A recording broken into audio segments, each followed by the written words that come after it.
Salut à toi, jeune tropeur.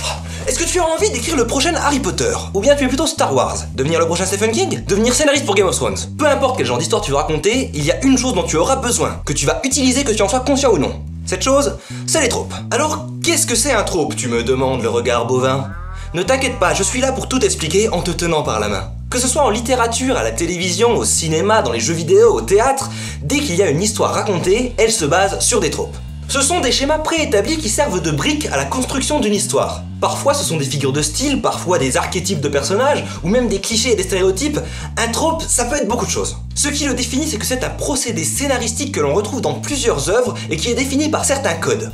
Le mieux, c'est encore de donner plusieurs exemples. Et pour ça, on va utiliser une franchise remplie de tropes. James Bond. L'un des tropes les plus iconiques de la franchise est sans doute le Bond one-liner. Après avoir tué un méchant, Bond a l'habitude de sortir une petite réplique plus ou moins bien sentie. Shocking. Dans la vraie vie, ce serait un comportement de psychopathe, mais dans l'univers de Bond, c'est un trope qui permet de le définir en tant que gros badass, avec une certaine répartie. Et bien évidemment, ce trope se retrouve dans beaucoup d'autres œuvres. Il permet de définir le côté badass du héros. Un autre grand trope de la franchise, le stratagème de Blofeld. N'ayez pas peur, vous connaissez très bien ce trope et vous l'avez déjà vu à plusieurs reprises. Le méchant semble sur le point de tuer le héros ou un de ses sbires. Mais au final, il finit par tuer quelqu'un d'autre de façon totalement gratuite pour faire passer sa colère.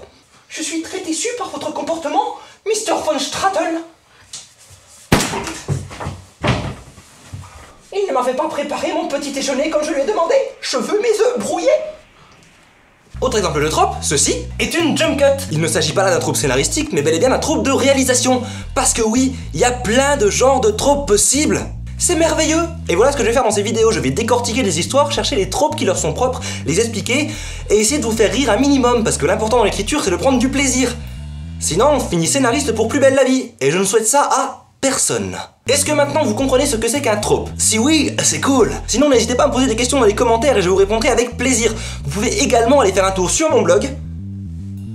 Et si jamais vous comprenez un minimum l'anglais, vous pouvez vous rendre sur ma source principale, le site TV Tropes, qui est un wiki pour les tropes. Sur ce, je vous retrouve à la prochaine vidéo. Tropeur de l'extrême, out!